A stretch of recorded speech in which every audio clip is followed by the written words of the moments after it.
उपचुनाव को लेकर कांग्रेस ने तैयारी तेज कर दी है। पीसीसी चीफ दीपक बैज उधर छत्तीसगढ़ में तैयारी कर रहे हैं, इधर मध्य प्रदेश में जीतू पटवारी तैयारी कर रहे हैं। तो मध्य प्रदेश छत्तीसगढ़ में उपचुनाव की तारीखों के ऐलान के बाद तैयारी तेज हो गई। राजधानी भोपाल में प्रदेश अध्यक्ष जीतू पटवारी के निवास पर बड़ी बैठक हुई है। बुधनी और विजयपुर के नामों को लेकर मंथन हुआ है। तो इस वक्त की बड़ी खबर आपको बता दें, दोनों सीटों पर फीडबैक लिया गया। तो मध्य प्रदेश की सियासत से जुड़ी बड़ी खबर, उपचुनाव से जुड़ी बड़ी खबर, बुधनी सीट से महेश राजपूत चुनाव लड़ सकते हैं, ये कांग्रेस के अंदर खाने की खबर है।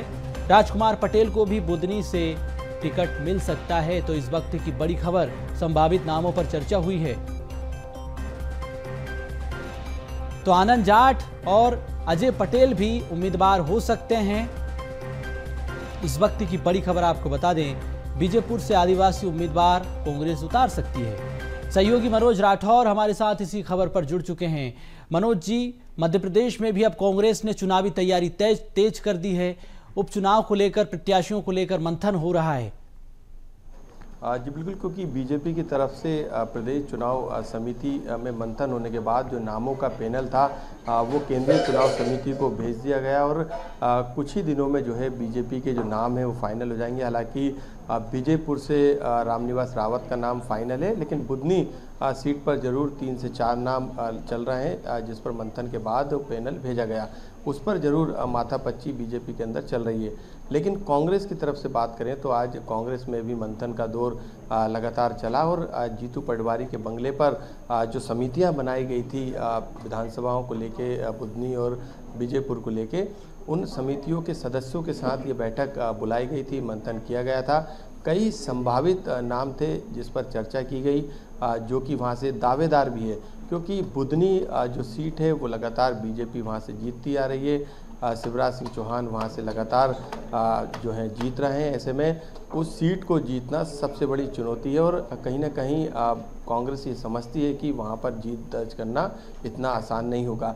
यही स्थिति बीजेपुर की सीट पे है, क्योंकि रामनिवास रावत जो थे वो कांग्रेस में थे, जो कि बीजेपी में चले गए। बीजेपी में उनको मंत्री पद से नवाजा गया, लेकिन जो नाम निकलकर सामने आए अभी मंथन के दौरान संभावित नाम, उनमें महेश राजपूत बुधनी सीट से, जो कि पूर्व जनपद अध्यक्ष हैं, उनकी दावेदारी वहां से बताई जा रही है। 2008 में वो बुधनी से चुनाव लड़े थे, लेकिन उन्हें हार का सामना करना पड़ा। राजकुमार पटेल बुधनी से विधायक रह चुके हैं 1993 में, लेकिन उसके बाद जो सियासी उनका सफ़र रहा वो कहीं ना कहीं इस अनुकूल के हिसाब से ठीक नहीं लगता कांग्रेस को, लेकिन उनका नाम भी प्रबल दावेदारों में है। आनंद जाट जो कि प्रदेश कांग्रेस के प्रवक्ता हैं, लगातार बुधनी में सक्रिय भी नजर आए और बुधनी में कई बार उन्होंने जो है वहाँ पर चुनावी जमावट को बैठाने की कोशिश भी की कांग्रेस की तरफ से।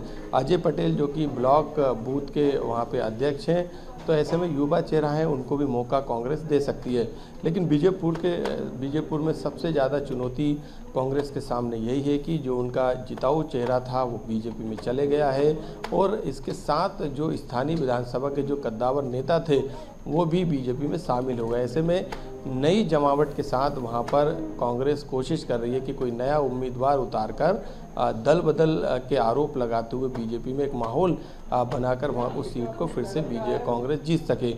जो नाम अभी चल रहे हैं बीजेपुर से संभावित नाम कांग्रेस की तरफ से, सबसे पहला नाम मुकेश मल्होत्रा का है, जो कि 2023 में निर्दलीय चुनाव लड़ चुके हैं। इसके अलावा और वो हालांकि उनको वहाँ पर 44,000 वोट जरूर मिले थे, लेकिन हार का सामना उन्हें करना पड़ा था। आदिवासी वर्ग से आते हैं तो पहली दावेदारी उन्हीं की बताई जा रही है, क्योंकि बीजेपुर से समान सीट पर आदिवासी उम्मीदवार उतारने की संभावना कांग्रेस के अंदर सबसे ज़्यादा है, इसलिए आदिवासी चेहरे पर कांग्रेस वहाँ पर दाव लगा सकती है। इसके अलावा आदिवासी वर्ग से जो है वो सीताराम आदिवासी जो कि वहाँ पर दावेदारी लगातार कर रहे हैं, क्योंकि ये कहा जा रहा है कि बीजेपी की काट के लिए वो उस उम्मीदवार को ढूंढ रहे हैं जो कि वहाँ के चुनावी जमावट और चुनावी समीकरण के लिहाज से ठीक बैठे।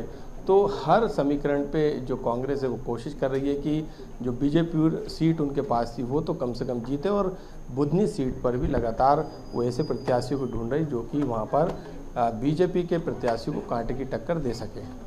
बिल्कुल, महत्वपूर्ण जानकारी आपने दी मनोज जी, बहुत धन्यवाद आपका तमाम जानकारी के लिए।